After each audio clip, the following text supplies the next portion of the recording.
It's Monday again, and I got some stuff to show you guys. And I wanted to, this is photos and observations of stuff I just notice and think about, and I like to talk about occasionally. I appreciate all the support I got on the pinouts video I did last week. But this right here is something that I just noticed. You know, I mean, if you're a car person, you notice this kind of thing. My dad bought this 49 Chevy in 1951, not long after, well, about right after he got back from Korea. And in the same vintage, right here in town, a couple of weeks ago, I saw both of these cars here. This was a 50 model Pontiac that was over at the Chick-fil-A, and this right here was a 50 model Ford that was over at the Hardee's. And I just had to stop and take pictures of those because I love these old cars. These don't look like anybody pulled them and restored them. They look to me like somebody just kept them running. Maybe they were parked and they got them going again or something like that. But I see this one around town a lot more than I see that one, but both of them are in good shape. However, there are some people that will take old vehicles like this and will paint them to look rusty. You might have seen that. I mean, old pickups and stuff. They'll actually paint it to make it look like it's rusted, rusty paint job. I mean, it's rusted and old or something like that. This is one that's not so old that quit running years ago. I've been driving by and seeing this one. I finally snapped a picture of it the other day. And I'm not hating on Chevys. I just have fun with some of my Chevy lover buddies by, putting their little like a rock symbol, because it's sitting there like a rock with the grass growing up around it. I don't know why that one was parked. I always wonder about that. Why did they quit driving it? What happened to it? What went wrong with it that they decided to park it instead of fixing it and that kind of thing. Some have been restored. I actually put this on social media, and it said this one of these things is not like the others. It's obvious that this guy has really done a jam up job of fixing up that probably, I don't remember what the front of it looked like, but it looks like about a 53 or 54 Chevy pickup truck.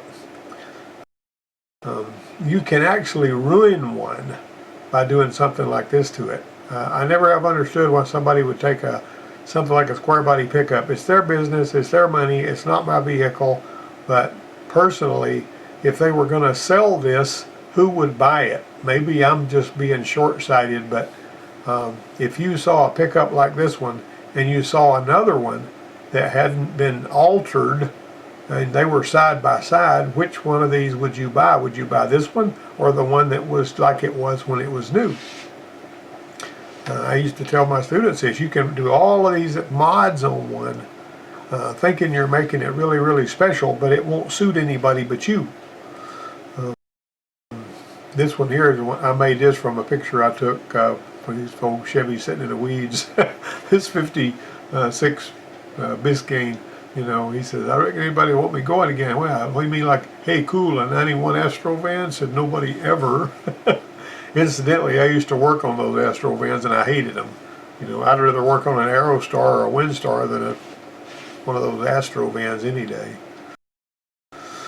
Okay, look at this picture and find the burnt valve. Can you find the burnt valve in this picture? If you got a good eye, you can figure out which one of them it is. Give you another second. Right there. See how it's been hot? That's the burned valve. That's why I took that picture. And of course you got some valve stem seal deposits over here that are pretty bad on that spark plug and around it and all that. Okay. Find the cluster illumination bulbs. This was, I actually worked on a Lightning that did not have any cluster illumination. I said, well, I'll just see what's going on there. When I pulled it apart, it doesn't have any bulbs. This whole panel is supposed to light up, and it's got this little module that's plugged into it that fires all that up so that it all lights up very evenly. Only one of those I've ever seen like that. Some of you other guys may have seen them. But that was a brand new truck that the dash lights wouldn't work on, and I had to replace the instrument cluster to fix that. That's the only way I could do it. Okay, watch for the Dexcool sludge. That Dexcool I'm not exactly sure why they even thought that was a good idea, but I don't know how many times I've seen this sledge get so bad in those vehicles that were running deck school. Now, if you kept it flushed and you followed the maintenance guide and all that, you probably wouldn't have this trouble. But the long and the short of it is, we had that one, and this may have been it. No, I don't think so. There was a Chevy that we worked on, a little Chevy car, that we had to flush this thing repeatedly. About once every 2 or 3 weeks, it would keep breaking this stuff loose. And we finally kept flushing and flushing and flushing until we flushed all that hogwash out of there after they drove it and put some regular coolant in there, regular green coolant. I like the yellow coolant, the Motorcraft Gold, which is what I put in the ones that I have. Okay, who made this vehicle? This was manufactured by Nissan. It was Nissan's flagship luxury sedan, boasting advanced technology, and was produced from 1980 to 2010.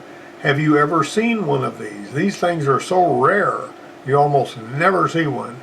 And this one was slowing down to turn, and I had to stop. And I just whipped out my Sony Alpha 6000 camera and snapped a shot of it. Of course, I retooled the license number so you wouldn't see the license plate, because that's always a good idea. And but I think this is probably the only one of these vehicles I have ever seen, and I had to look it up because I didn't know what it was. So if you knew what it was as soon as you saw it, then you knew more than I did, because I don't know what this was or who made it until I looked it up. What do you see here? This was at the apartment where my dad used to live. This lady lived in the apartment across from his. And whenever she came out, when I happened to be over there, I said, does your vehicle pull to the left? She says, yeah. How did you know? Well, I'm looking at this positive camber on that left front, and it's going to try to go off in that direction, you know. But one way or another, that's what I was looking at here. That wheel, see this one here, you can see the back one straight up and down, and that positive camber, that thing needs an alignment. Probably needs some front end work really bad, and the vehicle's not all that old or what at the time. Sometimes whenever you see something like this, you just can't tell what they're trying to do or what they're working on. Obviously there's not an engine under there, there's not a transmission there. They have to be working, replacing one of the rear axles maybe, which is a very odd thing to do at a gas station. I'm sort of confused about that. But anyway, I just took the picture because I thought it was an interesting composition of what these guys were working on. Who knows, you know. And, but see, I do see an axle over here with a leaf spring. So they're doing something to that rear axle. But why that was necessary, I'm still kind of foggy on that. What happens to a trailer so the rear, you know, if it's got 2 axles under it, so the rear axle has got to be replaced with another one, unless they were backing it up really fast and they hit a stump or something, you know. So anyway, for what it's worth, I earned this guy, he was made I think at the Franklin Mint or something. I earned him back in 1998. I was really surprised that I got this. The service manager presented it to me, which incidentally, that particular service manager, I'm kind of surprised he gave it to me, because one time I got a hat because I had one, the hat went along with this. And I was supposed to get this Man Under Glass, which is pretty cool. I still got it in there. And I got a hat, which I can show you that hat.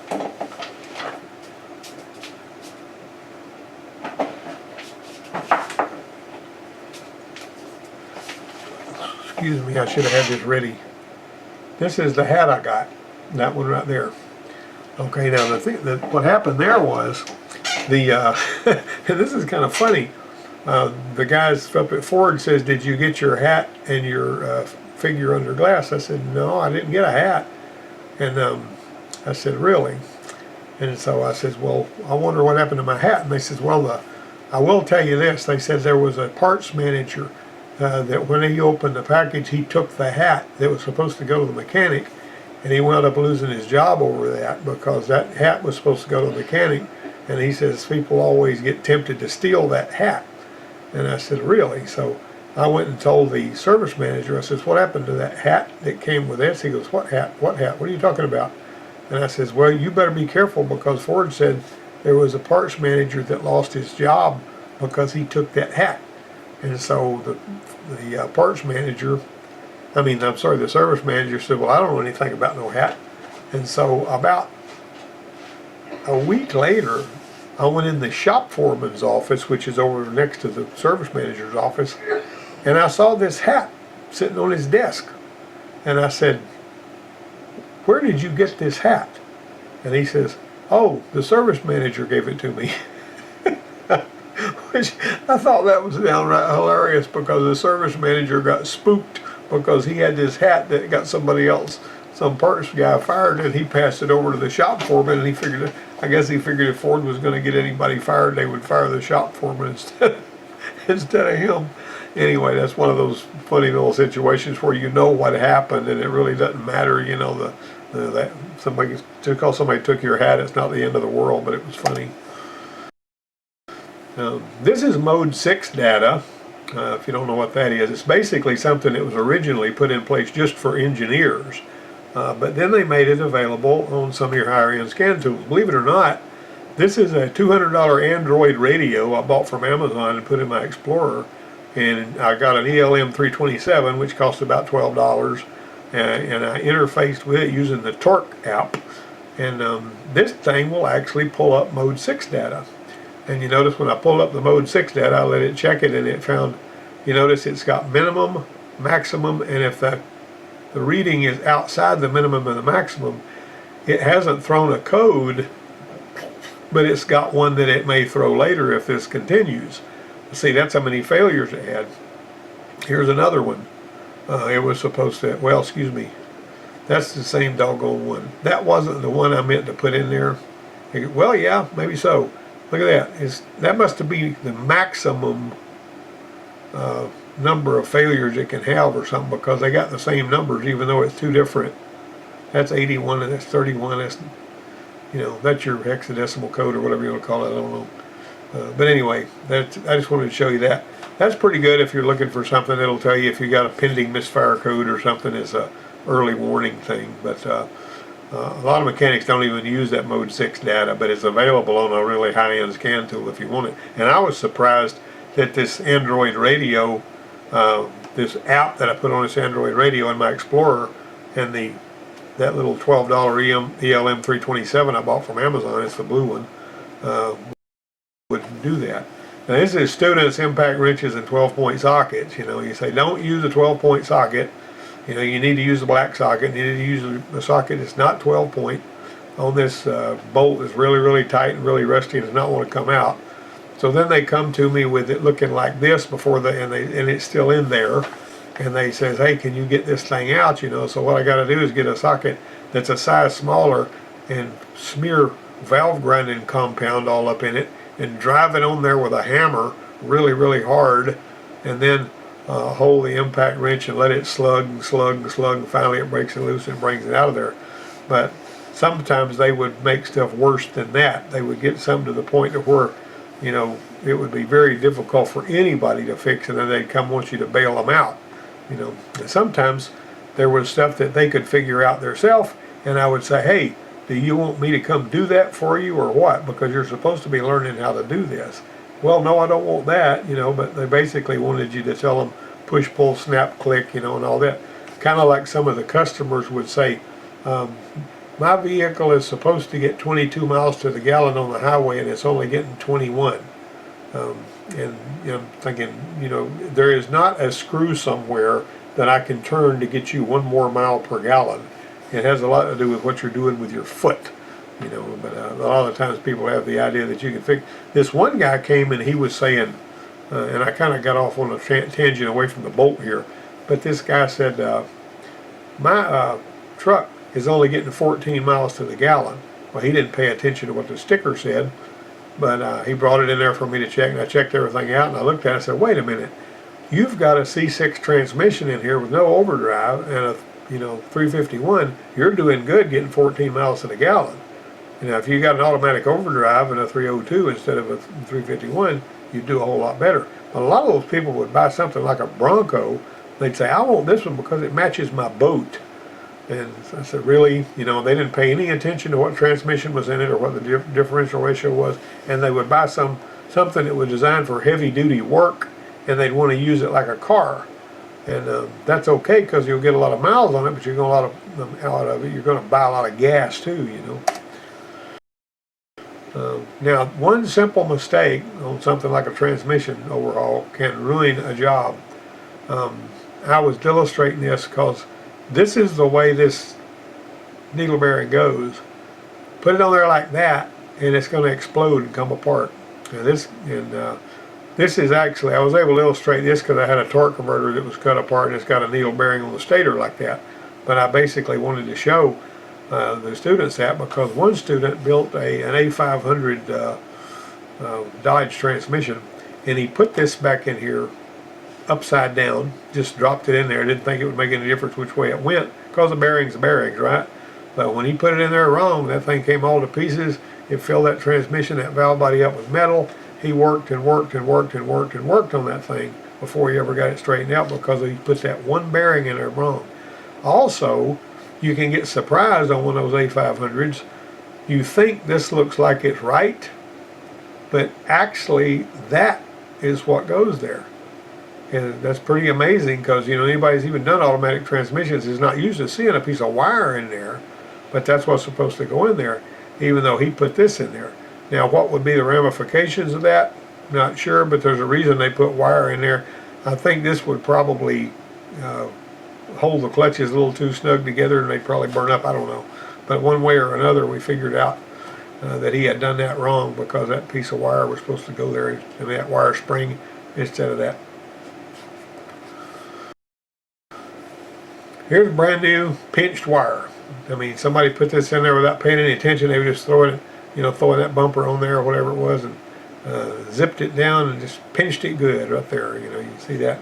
That's some of the stuff that we're supposed to find when we're pre-delivering. And some of them come that have a trailer. I mean, you know, some kind of a special bed put on them or a special trailer hitch or whatever that it was put on there by somebody, and that's what happened there. Now, I always decided I'd get two of these probes, these trigger probes. I said, this trigger probe here looks kind of cheap and crummy, and this trigger probe here is one of those with the ferrite, you know, magnet looking stuff in it. And I said, I'm going to see which one of these, you know, what kind of signal each one of these put out. This one here basically just threw a coarse voltage signal. It bumped the voltage up once and then it tapered off. This one here gave you a really high resolution signal. But see, both of them were hooked onto the same wire. See that? See, this lines up with that. And this lines up with that. So you get a whole lot higher resolution signal out of this higher quality probe than you do out of that one. This one was good enough for what it was doing, but I was just interested in seeing what they were going to look like. Now this guy ripped this one all to pieces. I don't even remember what he did this for or what he was trying to do. He didn't have any idea what he was doing, but his deal was, if you see a part, take it out. You know, he took the steering column apart. You can see all that junk laying down in there, all them bits and pieces and parts. And so he rips it all apart, and then he brings it and he wants the dealer to put it back together. I always hate them kind of jobs, but I got it put back together. Not usually too hard to figure out if you kind of know what you're doing anyway, you know. But this illustrates why some of your do-it-yourself people can really get in trouble on something like that. This right here is an illustration of how the plugs wear differently. They're fired by the same coil. One of them is firing this way and the other one is firing that way because it's a complete loop. And on the Ford Crown Victorias, the way that the spark plug wires, on the ones that had spark plug wires and coil packs, and the way those spark plug wires were routed, they actually, the ones in the bank on the passenger side bank plugs and the driver side bank plugs was all of the passenger side bank plugs would look like this. All the driver side bank plugs would look like this. And I thought that's something I started noticing when I was doing tune-ups on those Crown Victorias with the 4.6s in them. But that's basically what you're looking at. And whenever the Ford, you know, they had a platinum ground on the ones that came in there, and then they had a, you know, the regular platinum with both of these on one side, and they have a PG on the side that was firing the other way, but you couldn't get PG plugs out of the parts room. They just give you full platinum plugs when you're doing a tune-up. Now, if the VIN is on the door, you can't really trust it if you don't know the vehicle. The body shops, if they're, like say, somebody caves the door in on one, and it's one of the counselors at the college had a purple Dodge Dakota that was an '03 model or something like that, and there'd been an accident his wife had, and they caved the door in. So what the body shop guy does, and I've seen them do this, whenever they're ordering parts, they'll call a salvage yard and they'll say, do you have a driver's door for a 2003 Dodge Dakota, or one that will fit, 2002, 3, 4, whatever, you know, there'll be several year models that will fit. And then they'll say, give me a purple one if you got one. And a lot of the times, they'll send one that's exactly the same color as the rest of the vehicle. That way the body shop guy, all he's got to do is just put that purple door on there. It doesn't have to paint it or anything. The only problem is, if the VIN number is on the door, now you have a VIN number on the door that no longer matches the one under the windshield. Now, 2 or 3 times when I was at the college, we would run into a problem with the student getting the 10th digit off of the, which gives you your year model, off of the sticker on the door, and then we would buy parts and they wouldn't fit. And it would turn out they thought it was an '04, but it was an '05 or whatever, you know. My pickup truck has got the VIN sticker on the door and not on the door face, you know, the B-pillar. So instead of having it on the B-pillar, it's got it on the door. That's really a bad idea. I don't know who came up with that. But if you're wanting to get the right VIN number, always go to look under the windshield. That's where you're going to get the right VIN number. Corvair was the first to get a PCV valve. Now before that, we had draft tubes, and it was cut at an angle, so when you were driving down the road, it would draw the vapor out of the crankcase, because if you just sealed it up tight, it would build pressure and it blows gaskets and seals and everything else. And so the PCV valve on the Corvair was right back here, and on this one here, this draft tube, like I say, was before that. Some of your Cummins diesels that are in pickup trucks actually have some sort of a kind of a draft tube thing, and it will leak oil on the driveway, and people will rig up these cans under there to catch that so it won't drip on the pavement. But I mean, I had never looked into that, other than the fact that I've noticed there were quite a few owners that had done that with those Cummins diesels to keep them from dripping. Alright, well, next week I'll be back. I just want you guys to be careful, and I hope you make a lot of labor hours and get a lot of gravy work this week. We'll talk to you next time.